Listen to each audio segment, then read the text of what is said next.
Things just got worse and worse and worse as the night went on. Again, valiant effort down the stretch for the Bucs. Just too little, too late. Let's go down and let's see what Coach Fletch and the rest of the crew has to say. As always, go Bulls. So let's head into the locker room right now and see what the guys have to say about that one. Wow. Where do the Buccaneers go from here? What an incredible atmosphere.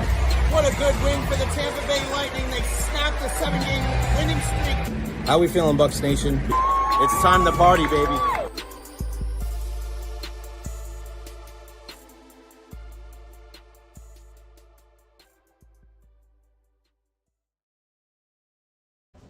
So I wasn't on today, but now I feel like I have to be on. Now's the time. I'm still here at Amalie Arena. Bear with me. Look. Boom. Up here high above the ice at Amalie Arena after the Lightning lose 2-0 to go down 0-2 in their best-of-7 series against the Florida Panthers. I appreciate all the well wishes today. I was at the ER yesterday with the same thing that disabled me from throwing the first pitch out the first time last year at Tropicana Field. But things are better now, and I want to hear from you. Jump aboard, tune in. Call in. Video calls are live right now. Here is the link. StreamYard.com/RC2EUBHF7J. Take that link. Put it on your phone. Put it on your laptop and join in on the conversation. I want to hear from you. The only guests tonight that are going to be here on the J Retro Podcast, the late night edition, is going to be you. What do you think about the Tampa Bay Lightning losing 2-0? What do you think about the Buccaneers selecting Emeka Egbuka with the 19th pick? Let's talk about it. Get on the screen right now. Get on here with me. I tell you what, man, I'm surprised. I am surprised that the Buccaneers picked a wide receiver at 19. I know there was there was a couple of options there. But you go with the Ohio State wideout. Love the player. Don't know if I love the pick. And what does this tell you about how the Buccaneers feel about a couple things, right? Do they want to put that much onus on a guy like Jalen McMillan to be wide receiver 3? Maybe. Are they concerned with Chris Godwin and how his rehab is going? Second season-ending injury. That could also be something. And also Mike Evans. Are you making a plan for life post Mike Evans? All of those could be a possibility. If you want to chime in on the conversation, again, here is the link, StreamYard.com/RC2EUBHF7J. I appreciate everybody for tuning in. Let me just make sure everything is on social media right now. I am getting on there. Getting on here. Here we go. There you go. So, yeah, weird not doing a show today, but I am here. I am back, ready to roll. Putting it on all social media platforms. It's tough when you're doing this, when you're a one-man band. But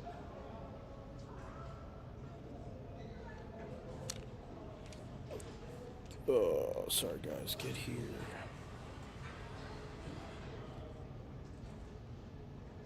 Surprised that Shedeur Sanders didn't go to the Pittsburgh Steelers. A little bit. Questions, comments, concerns, put them right there on the screen as well. Of course, the Tampa Bay Lightning with a very disappointing loss, 2-0 tonight to the Florida Panthers. The Panthers get a late goal, empty netter, but listen, you're not going to win jack shit unless you put the puck in the back of the net. No good for the Bolts. And again, I don't think their best players played the best. I mean, Victor Hedman, for the love of God, how many times is this dude going to miss the net? Holy shit, man. What is going on? You got to hit the net, big man. You got to hit the net. My God. I just... Your best players have to play a whole hell of a lot better than they've done through 2 games. And it starts with Andrei Vasilevsky. He played way better in the second and third period. Way better. But that first period... You let in a goal to Nate Schmidt's not Bobby Orr. He's not freaking Victor Hedman. Jesus. This guy's got 3 goals. Nate Schmidt has more goals than Nikita Kucherov, Braden Point, and Jake Getzel put together in this series. What are we even doing? I don't quite understand what the hell is going on with our top guys here. And the Chargers pick Omari and Hampton, the running back out of North Carolina. No surprise there. That just screams like a Jim Harbaugh guy, doesn't it? Beverly, can't fault the boys. They showed up and played hard. Was Barkov hurt? Did he come back? He did not come back. And I know I'm going to be in the minority here, but I thought that hit by Brandon Hagel was completely unnecessary. Completely unnecessary. You have a guy in a compromised position like that, and he doesn't have the puck. He didn't touch the puck. You're on the power play. Why? Why would you do that? Foolish. That was a foolish play by Brandon Hagel. And I know the majority of the people out here in Tampa Bay are like, oh, no, I can't believe they would call that, blah, blah, blah. If the shoe was on the other foot, everybody would want that to be a 5-minute penalty. And it's funny how people forget. A similar hit happened a couple of years ago when Michael Bunting hit Eric Chernak, and he got a match penalty. You remember that? Chernak was knocked out of the series. Bunting, I believe, was suspended. So there is some semblance of a precedent there. Different play, but just unnecessary. You don't have to do that. Whether you agree or disagree with the 5-minute call, it happened. And it didn't take long for them to be able to review it and say that it was a 5-minute penalty. Regardless if you've seen it before. Unnecessary. Brandon Hagel, what are you doing? And everybody, for all the talk, everybody kept saying, oh, I wish they were more physical. I wish they were more physical. I wish they had more hits. The Lightning had more hits than the Florida Panthers tonight. You guys happy? You happy that they were played more physical? You happy that they had more hits? They had 0 goals. I could give 2 craps about the freaking hits. My goodness. Shorst, agree. Wasn't smart, wrong time. Not even close. Jim says there was no intent to injure with the Hagel hit. Cats do that 10 out of 10. How do you know, Jim? How do you know there was no intent to injure there? He crushed. Have you seen Brandon Hagel and Alexander Barkov? Barkov is a big man. Hagel is not the biggest dude. The way that you're going to hit a guy like that is by getting good leverage underneath him, and if he doesn't see you coming. And that was a blind side hit that would have got flagged in the NFL, and it was a poor decision when you're down 1-0 and you're on the power play. You're late in the third period. There was no need for that whatsoever. He didn't even have the puck. It wasn't even near the puck. Those are the kind of things you just can't do that. You cannot do that. It's just a dumb play from a very smart player, and I love the energy. I like that when he took a rough hit. Now, that's the other thing. When he got cross-checked into the boards earlier in the game in the corner by Verhaeghe, I thought that was a BS hit, and I thought that should have been reviewed for a 5-minute major. But Hagel got right up, and then after that, he went over to the bench, and he challenged the entire Florida Panthers bench. I mean, Jim says, how do you know there was? Barkey saw it coming and was heads up. No, he didn't. He didn't, Jim. Because you know what the Florida Panthers were saying after the game? They were saying that he didn't see him. As soon as he turned his head, he was right there. So don't say that he saw it coming. You know why? Because I'm here, and I just talked to the guys downstairs, okay? Doesn't matter about watching it again. If you watch it again, you slow down. Of course it looks like he saw it coming. But the game isn't played in slow motion. The game is played quickly. And I'm not going to take what somebody is saying online over what people say here in the building that we're actually there. Thanks very much. Gary, Tampa Bay Lightning win Game 3. Do you have confidence? You have confidence that they're going to win this game? Tough when it comes to the Bolts. Of course, I want to hear from you guys. Feel free to give me a call. Here is the link. StreamYard. Put that on your phone. Come on, get some video calls here. I'm only going to be on for about 20, 30 minutes here. Buccaneers picking Emeka Egbuka at number 19. Tampa Bay Lightning losing Game 2. I want to hear from you. Get on the stream, StreamYard.com/RC2EUBHF7J. Good takes, bad takes, whatever you want to talk about when it comes to Tampa Bay sports. Lee in Sinosa. Major changes need to be made this offseason. Trades, firing. Who, Lee? Who would you want out? Who gets out of here? Coaches, GMs, players? Who do you want out? One guy that nobody's calling to the table, and I continuously do that, is Nikita Kucherov. 12 straight postseason games without a goal for Nikita Kucherov. Was he even there tonight? Was he even there? I don't quite understand how a guy could be that good in the regular season, year after year after year, and he had one shot on goal. Nikita Kucherov played 20 minutes and 58 seconds. He played 7 minutes and 43 seconds on the power play. Nikita Kucherov played near 21 minutes. He played almost 8 minutes on the power play, and this dude had one more shot than me and you. You can't do that. You can't do that. Victor Hedman played 27 minutes and 27 seconds. He played 6.5 minutes on the power play. Victor Hedman had just as many shots as me and you. 0. Why? Why does Ryan McDonough have 4 shots? Why does Eric Chernak have 4 shots? What the hell are we thinking? What are we even doing? Adam, what are they doing to slow down Cooch? Adam, it isn't rocket science, my guy. It's not rocket science. And I'm not trying to demean your question. They are being physical, and they're keeping him on the outside. They're getting on him after the whistles. They're staying on him. Marchand's staying on him. Kachuk's staying on him. Lundell's staying on him. Everybody's staying on him. But it's not like he doesn't have time and space at all. I know that's what the narrative is going to be. Oh, they're playing so great defensively. I just don't think he's doing what he needs to do. He's not going to those dirty areas. He's not getting tips in front. He's playing everything to the side. Everything's to the side. He's so deferential. He's trying to make this pass. On the power play, where is the shoot first mentality? Where is it? I don't see it. Shorstein says, Vasi's goal was so deflating. It was. First period of that game. First period. You have the momentum on your side there in the first. And then you give up a weak goal. That's a weak goal. I'm sitting next to Chief, and he's usually pretty tough on Vazzy. And he's like, oh, well, I think that was a good shot. I don't agree. You got a guy in Nate Schmidt, your third-pairing defenseman. I know he's got 3 goals in this series. He's backing up along the blue line, taking a slap shot, and you don't even get screened in front. The puck was here. Vazzy was here. Hagel was here. And he still couldn't stop it. That's a weak goal. Weak goal from Andrei Vasilevsky. He's got to be better. Listen, I said this yesterday before I had to go to the ER. If the Lightning's best players don't step up, they're not going to come back to Amalie Arena. And if Andrei Vasilevsky, and I'll give Ryan McDonough credit because I thought Ryan McDonough played way better tonight. Way better tonight. But I'm looking at Andrei Vasilevsky, I'm looking at Victor Hedman, and I'm looking at Nikita Kucherov. Those 3 guys, if they don't step it up, the Lightning will not win a game in this series. No, sir. It's kind of crazy to think that, when you look at what Kucherov is going,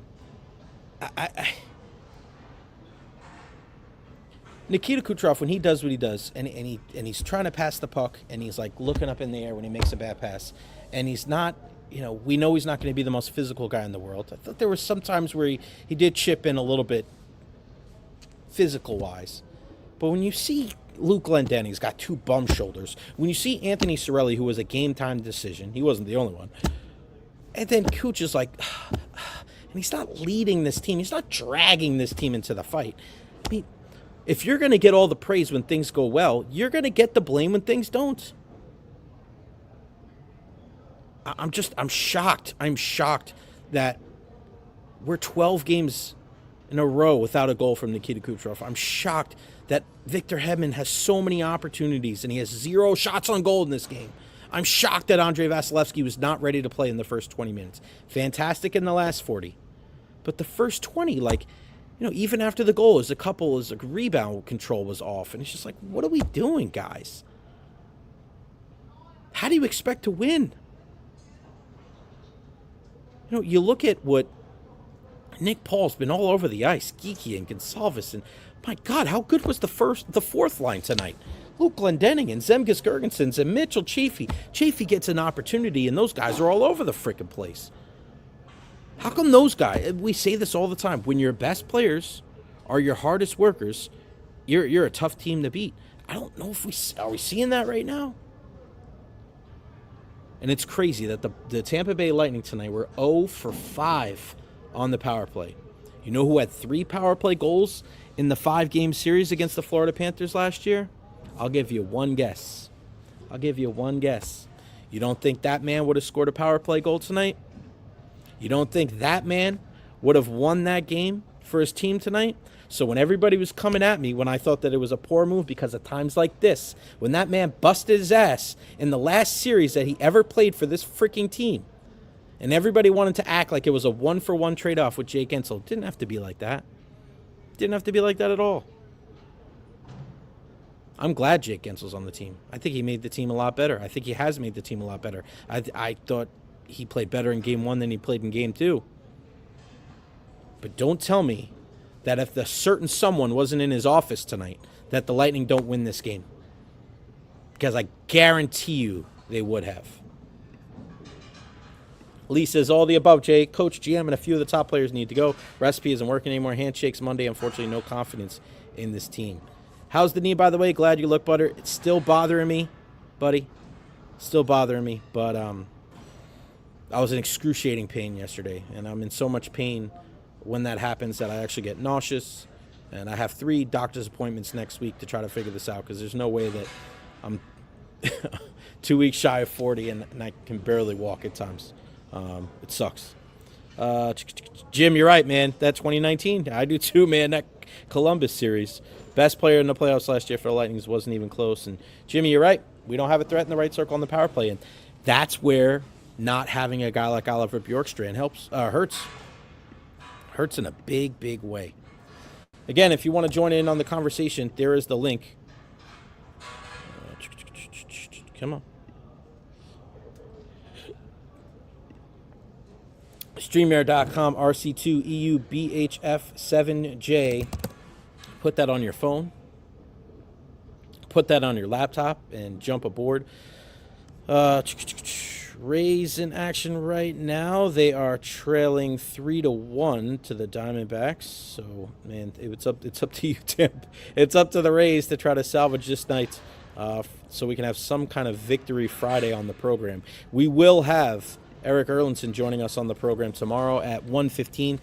George Richards gives us the Florida side from 2 o'clock. And we'll do our best to try to get a Buccaneer guest as well. But if you want to chime in on the conversation, StreamYard.com/RC2EUBHF7J. Matt Golden. Matt Golden goes to the Packers. It's so funny. No first-round weapons for Aaron Rodgers, but Jordan Love, man, we got you. Will Shedeur Sanders go in the first round?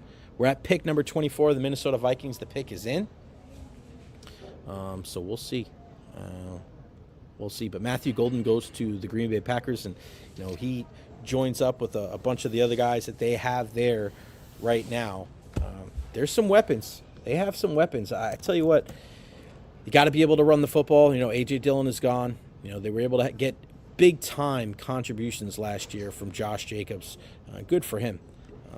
NFC North is going to be a freaking bear, Chicago included. But Jaden Reed, Dobbs, Watson, they got some players there. And you add a burner, Matthew Golden. We were wondering if Golden was going to be an option for the Tampa Bay Buccaneers. They go with Emeka Egbuka at number 19. And I said this for the last couple of weeks. I think it would be a unwise move for the Buccaneers to take a wide receiver at 19, knowing how many holes that they have on defense. What this means as far as how they view the rehab of Chris Godwin or planning for life after Mike Evans, just making sure that they have some depth with Jalen McMillan. I would hope at a guy. I would hope with that pick at 19, you would get a guy that was no doubt a starter in year one. He's not. He's just not. He's going to learn, and he's going to be a pro's pro, and there's a lot to like. It's not that I don't necessarily love the player. I just don't love the pick. You had Jihad Campbell was available there. Donovan Ezeraku was available there. Mike Green was available there. Like, the safeties were available there. Corners, yeah. Jahdae Barron was available there. I mean, there was a lot of guys in positions of need, and the Buccaneers have proven that they are going to take best player available. But, man, it'd be one thing if you had Evans and not Godwin, or Godwin and not Evans, and you didn't take Jalen McMillan. I mean, if all goes well, Egbuka is going to be your wide receiver 4 to start the season, right? I don't know. I don't know. I'm not thrilled with the pick. Is it going to work out? Probably. It's probably going to work. But I know Jason Light is speaking over at One Buccaneer Place. Jason Light and the Bucs depth at edge rusher. Our depth at edge rusher gives me comfort. We want to address that. I don't think it's as dire as people make it out to be. I mean, all right. I get it. But, I mean, I don't necessarily agree. I think it is more dire.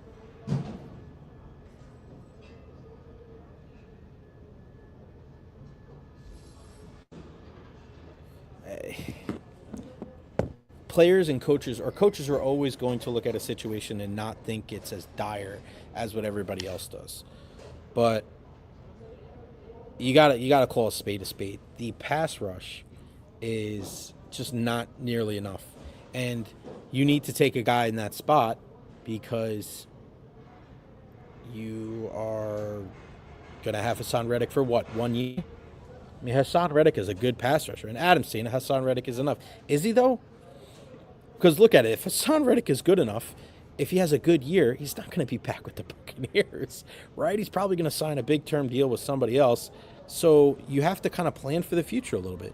There's a trade alert. Trade alert. Trade alert. The Houston Texans trade the pick to the New York Giants. Here it comes. To pick number 25, which belongs to the Houston Texans. In return, here we go. They're giving up pick 34, pick number 99, and a third-round pick next year. The Giants are on the clock. Look for a quarterback here. The Giants are going to start. Exactly what we were waiting for, Mel. The Giants. I mean, I want to talk about the plans that were. The Giants did not try to hide this whatsoever. That's funny. This is funny. So Jackson Dart or Shedeur Sanders. Imagine if they got Shedeur. They're probably going to take Jackson Dart and Joe Shane and Brian Dable on the call right now. The draft is fun. I always love chaos. I thought one of the best tweets of the day was...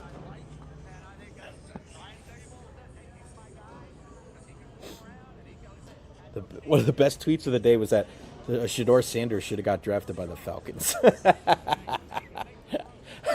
How great would that be if the Falcons were like, you know what? Let's just piss everybody else off. That would have been so funny. I love chaos with the draft. You know, that's the thing with the NFL draft. Like, you know,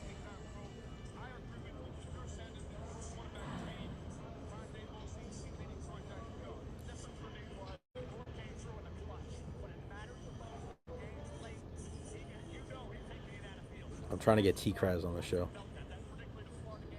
He's like, your show is on now?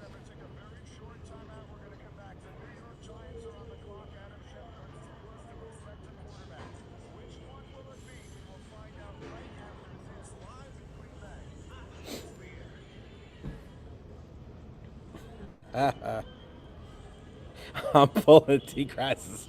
I'm pulling his leg. Come on, baby. Get up. Like, come on, man. We out here. We're still here at Amalie Arena. And listen, it's so funny how people are looking at it. And they're still with this hit. People are still with this hit saying, oh, my gosh, why? Why did he get 5 minutes? Listen, 5 minutes hit. 5 minutes. That's what it is. And plus, I didn't make the call. Think about it. If I said, and it's kind of jacked up too, I said it should be a 5-minute penalty, like right after it happened. And everybody was like, no, no, no. People were sitting next to me.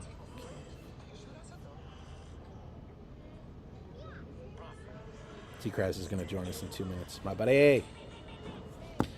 I know people didn't like it. I know people were like, oh, no, it wouldn't have been a hit. But I'm telling you, I tell you.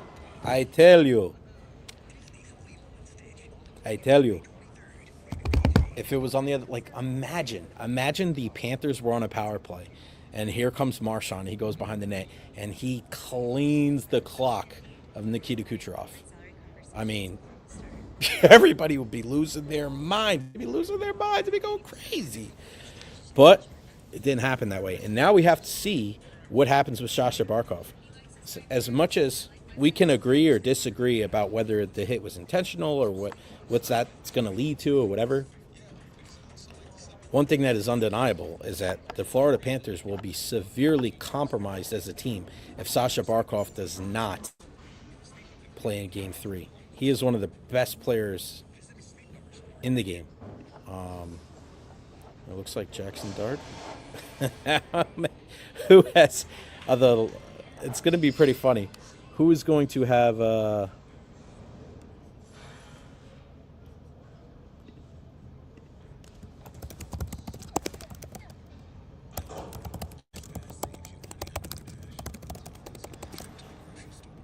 on. I'm making sure I'm posting this out so everybody knows where we're at. History, home. Oh, yeah, history's good. There we go.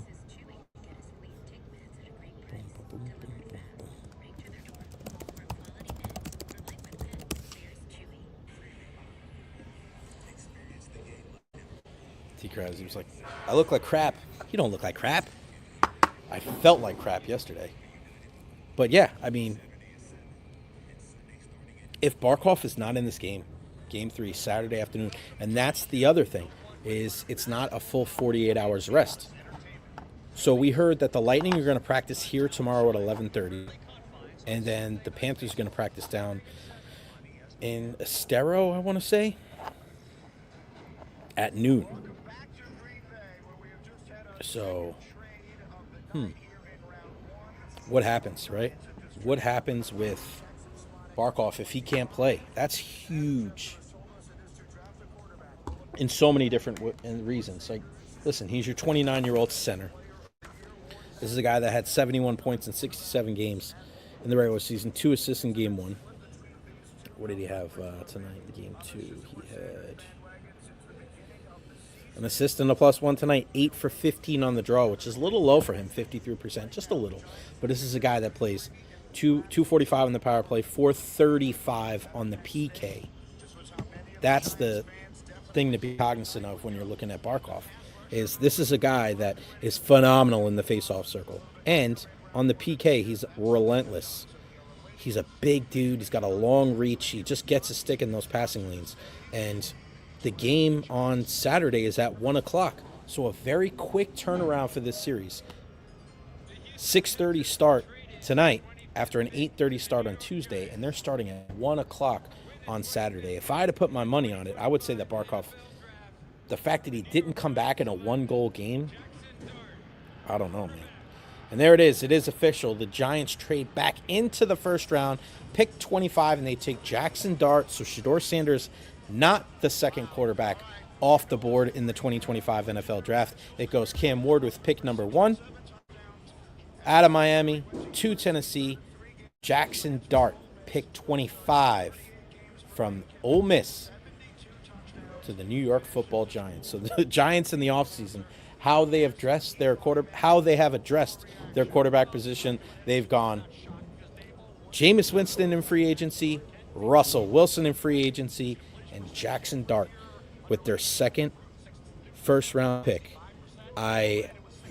Listen, this is the kind of move that Joe Shane and Brian Daboll, this is a save my job kind of thing. This is a save my job kind of move. And let's bring him in. The one and only T-Kras. What's up, buddy? Jay, how are you, buddy? Good evening. The Falcons just traded back into the first round with the Rams at 26. They should shock the world and pick Shedeur Sanders so that they can have Shedeur Sanders. They're like, oh, the Giants are going to rock with 3 quarterbacks? We're going to rock with 3 quarterbacks. Shedeur, Penix, Kirk Cousins. Let's do it, man. Shocked at all that the Shedeur's still on the board? A little bit, yeah. I thought the Steelers would take him at 21, but clearly Mike Tomlin is not comfortable with the fact that Shedeur Sanders is limited athletically. And the other thing, Jay, is when you draft Shedeur Sanders, whoever ends up taking him, looks like he's going to go into round 2. You're not only drafting him and what he is limited physically, you're taking on the whole the Sanders family. Right. You know, so if he ends up going somewhere where there's a coach that's not secure in his position, think about that. Like if he ended up going to the Giants and the Giants struggle and Shador is frustrated about the talent that's not around him and no running game or anything like that, all you're going to see on the back page of the New York Post is, should the Giants pursue Dion now? So right. That's exactly the type of distraction that I don't think a lot of teams want to deal with.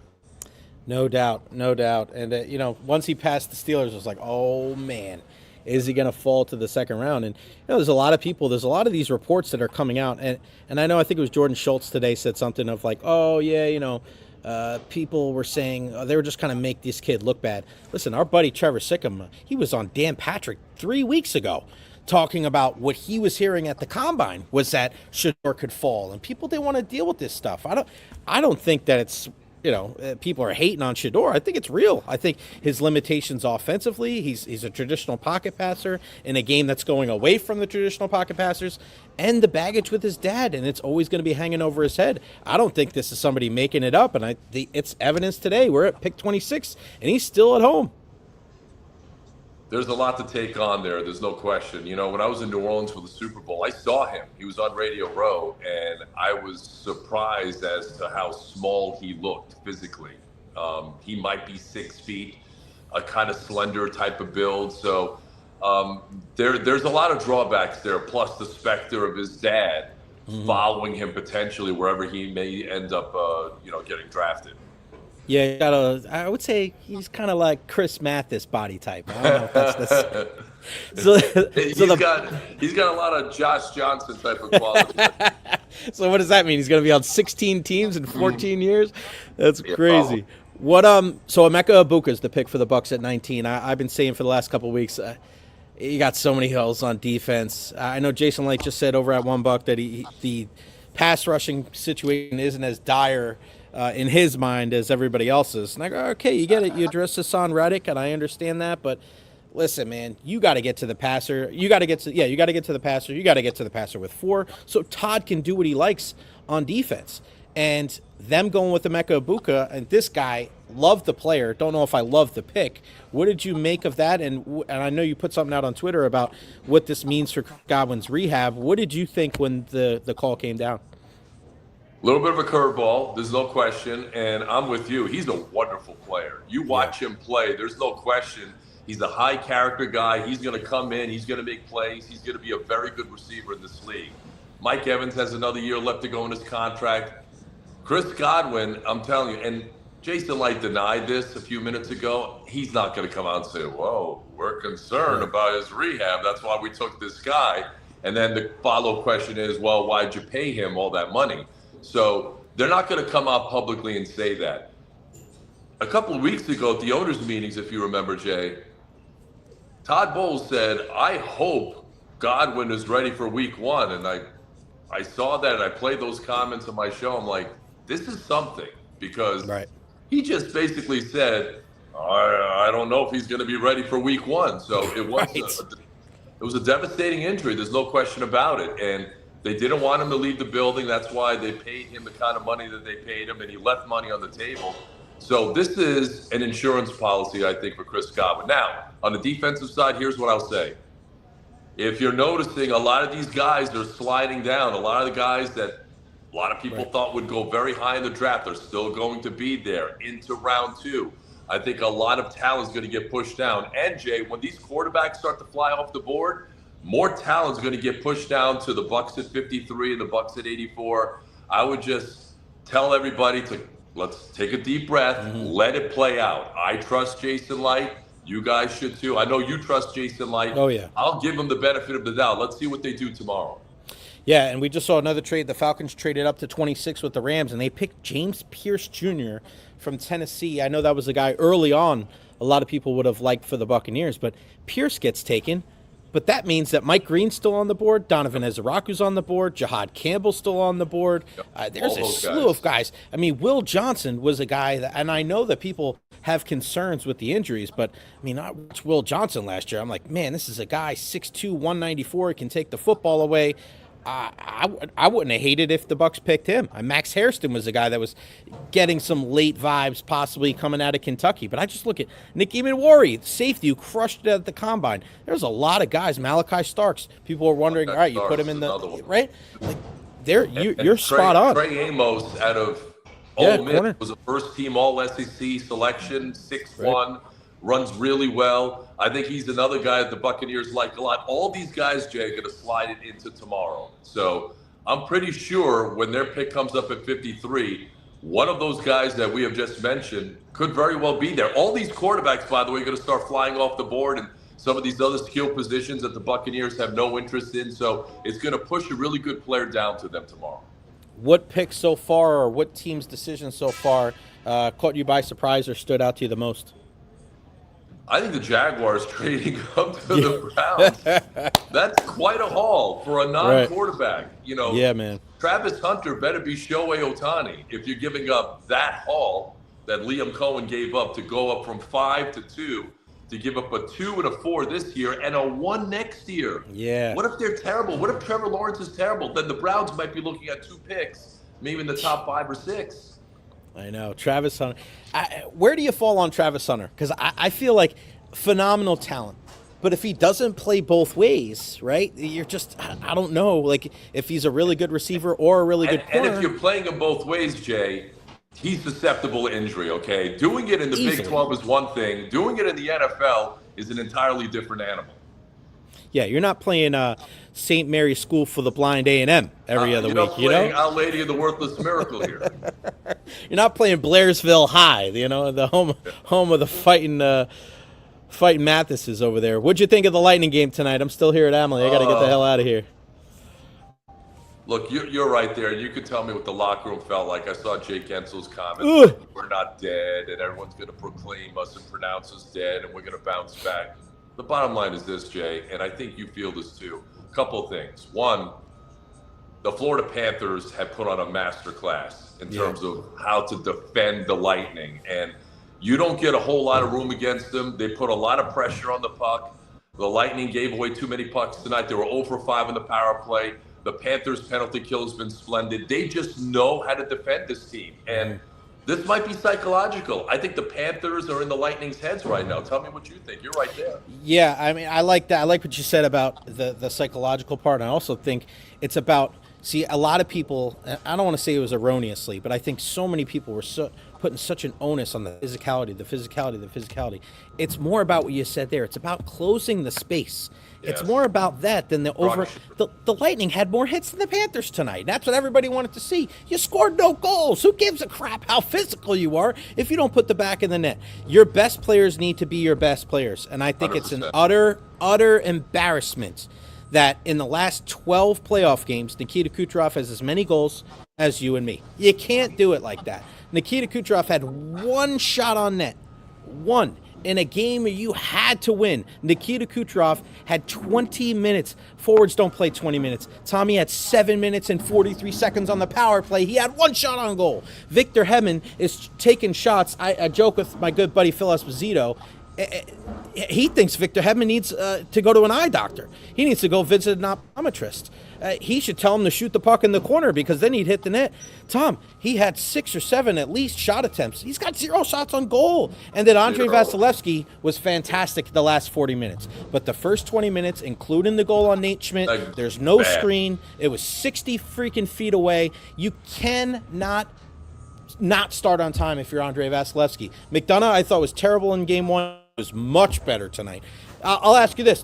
I don't know if you looked at this. Who led the Lightning in shots tonight? Take a guess, because I'm sure you didn't look it up, because I didn't know until I looked it up. Connor Geekie? 2 players had 4 shots tonight for the Tampa Bay Lightning. Ryan McDonough and Eric Chernak. Tom Krasnicki, the 4th. There is no freaking way that the Lightning can win this series if Ryan McDonough and Eric Chernak are leading your team in shot and goals, if Vazzy's not starting on time, if Kucherov and Hedman are playing that bad. I have no sympathy, because it's one thing if the turnovers were happening from the bad players or they're doing everything and Bobrovsky's standing on his head. if Cooch has one shot, Tom, what does this team expect is going to happen? Anthony Cirelli's out there playing with a bum leg. Glendenning's got 2 bad shoulders. They're giving it everything they have, and the top guys aren't playing like top guys. And if they don't step it up, I don't think they'll be playing another game in this building. I think you're right. I think Saturday, obviously at 1 o'clock, we'll find out what this team is made of. The other thing was early in the game, Braden Point from point blank range. Pardon the pun. You got to bury that, and he usually does. He's a 40-goal scorer. You got to bury that. So he had a major opportunity, and he absolutely blew it. Kucherov completely invisible. I think the Panthers have taken him out of the series. It's not a good vibe right now. And Point missed on the breakaway in the second period, too. So not only did he miss the chance in front, Chafee missed a chance in front, Gensel missed a chance in front, and then Point missed a breakaway. You can't do that. And I know you got to go because you've been there all night. No, you're good. I want to ask you about the Hagel hit, too. Well, I was just going to bring that up. Yeah. I didn't like it. And look, his disdain right now for Matthew Tkachuk and the Panthers are burning him in a very big way because he doesn't like the Panthers. Look, the Panthers don't like the Lightning. Look, the feeling's mutual, right? But you have to play with some sort of controlled aggression. There's got to be a balance between being physical and being reckless. And in my opinion, Hagel was reckless at that point because the puck was already out of there, and he delivered a very high shot, and he absolutely decked Barkov. And Barkov may not play again in this series because of it. No, he was down, and it's weird from my vantage point in my seat here. I'm right in front of the north goal here, and that happened right in front of me. And as soon as that happened, I said, "That's 5." And Bobby the Chief Taylor sitting next to me, he's like, "I don't know." And I go, "They're gonna review it." And then when they review it, and if people, I don't know if you could tell it at home, but the review was very quick. Sometimes the review takes a long time, and it was very quick. And listen, it's one thing if Barkov gets rid of the puck and it's a continuation, he's finishing his check, but he didn't even get that puck. McDonough got the puck. And it's not like he whiffed. McDonough got there first, and he cleaned his clock. And listen, I've been around both those guys in the last 3 days. It's Alexander Barkov, 6'3", 214, and Brandon Hagel is, it says 6'2". There's no chance in hell he's 6'2". I don't even know if he's 6 feet. And for a guy that small to hit a guy that big, Tom, and to put him on his ass like that, and for him to stay down, you have to get great leverage, and he has to not see you coming. And he didn't see him coming. And Barkov, this is what may help the Lightning in a messed up way. The game's at 1 o'clock on Saturday, so less than 48 hours for him to be able to come back and recuperate after that. I'd be very surprised if he played. It was a brutal hit. I wouldn't. If I had a bet, I would say that he wouldn't be in the game. And the Panthers are practicing tomorrow. Lightning are practicing at 11:30 here. Panthers are practicing at 12, either in Sunrise or Estero tomorrow. But the other thing we have to be cognizant of is whether you think it. And listen, I'm still catching heat on Twitter because I'm definitely going to be in the Tampa Bay minority here. I got 7,700 views. People are not agreeing with me, and that's fine. Agree or disagree. But Tom, here's the thing: you got 9 minutes left in the third period. You're on the power play. You haven't scored a goal. What the hell are you doing in that situation? There has to be some kind of situational awareness. So above all else, even if you think it was a 2-minute penalty, you're taking your team off the man advantage and you're giving them an opportunity. So whether you think it was great that he was being aggressive or not, or that it was a bad call, like, you can't do that in that situation. And that is naivete. And that's a guy that, he isn't one of those guys that is a champion. So I have no sympathy for Brandon Hagel in that spot. That was an erroneous move, and I thought it was very, very – it was just stupid. That's a stupid move. It was not a smart play, and he was acting out of emotion, and he let his emotions get the best of him. And now the Lightning find themselves in a tricky spot. The other thing with the series going back to Sunrise Saturday, Aaron Ekblad will be back. He'll be eligible to come back. Yeah, I wonder if he's – we were joking about that. Like, I don't know if you want to put him back in the lineup now. They'll probably put him in there because the guy that – it's funny. They have – the way that they set up their defense, Forsling and Jones have been their top pairing, left to right, just because we know how teams love to do that. Their second pair, Mikkola, the big 77, and Kulikov. Mikkola's a monster. He's and you know what? Mikkola was on the Rangers, and he was not that guy. And coming to Florida and playing in the system of Paul Maurice, he has flourished. And he's been the better 77 in this series. We just call a spade a spade. Without a doubt. Look, he was great against the Lightning last year. He was fantastic. And then that third group is Balinskis and Nate Schmidt, who's got 3 goals. So Nate Schmidt was going to be the guy that was going to come out for Ekblad. He's got 3 goals in two games. You're not taking him out. No way. So sorry, That Balinskis. goal, that was just inexcusable for Vasilevsky to let that one get by him. The Rays are down 4-2. Shocker. You said throwing a curveball. It's like, Drew Rasmussen's on the mound. What do you got coming up on the show tomorrow, buddy? Big show tomorrow.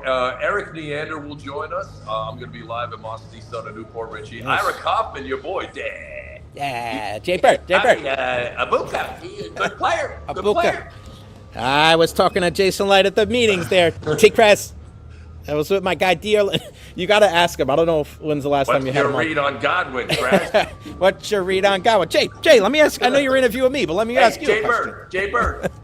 He said, ask him when you get him on tomorrow. You got to ask him about him at the owners' meetings bothering Sean Payton.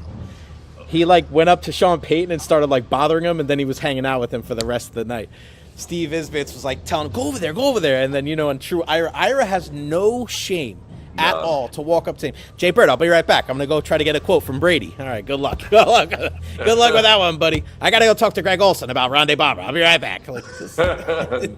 Oh, man. There's just no social etiquette on his end at all, which is why we love him. So, all right, Neander, Kaufman, anything else? Ira Kaufman will join me there because he lives right by the dealership up in Newport Richie. So up by in person. And Greg Allman at 4:05 from FoxSports.com to break down the draft, plus mailbag. Big show tomorrow. Big show, buddy. How did it go today with Braden Coburn? I was hustling over here.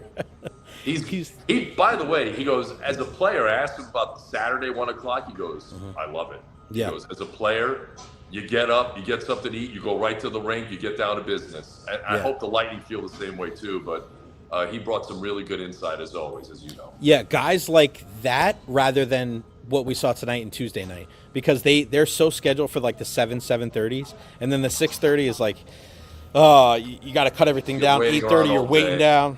Yeah. Tyleik Williams goes to the Lions, defensive tackle. All right, buddy. Well, thank you very much. Make sure you follow Tom on all social media platforms. Download that free iHeartRadio app and listen to The Drive every day at 3 o'clock on 95.3 WDA and AM 620. I appreciate it, buddy. I love you. I'll talk soon. Thanks, buddy. I appreciate you, man. All right, bud. Tom Krasnicki, the one and only, man. Go check him out. Support our guys over at WDAE. All right, man. It's going to wrap it up. I got to get going. 47 minutes. I was going to be on for 10. But listen, there's a lot of things going on here in the Bay Area. I am on tomorrow at noon right here. Facebook, YouTube, and Twitter/X. You can check me out. Eric Erlinson's going to join us at 1:15. George Richards from the Florida Panthers at 2 o'clock. We'll talk a ton of football, the NFL draft. I'm going to reach out to my guy Jamal St. Cyr from up there in Jacksonville, because we got to find out how things are buzzing up there with Travis Hunter going to them at number 2. Plenty to get into tomorrow. Again, follow me on all social media platforms, Facebook, YouTube, Twitter, Twitch, TikTok. I am everywhere. Like and subscribe on YouTube. The subscribers are going up, up, up. I am leaving for sunrise early Saturday morning. So tomorrow we will be at the house doing the show there, leaving early Saturday morning for sunrise for the game at 1 o'clock. And then the game on Monday there, 7 o'clock starts. So we'll be doing the show from the hotel room, probably at 1 o'clock on Monday after Lightning morning skate. I love you all. I appreciate all the well wishes. Wasn't feeling too good last night and early this morning, but feeling much better, so that's why I went live today. So I love you. Again, make sure you follow me on all social media platforms at Jay Retcher, and we'll see you tomorrow at noon right here on the Jay Retcher Podcast. I am gone. Peace out. Bean sprouts.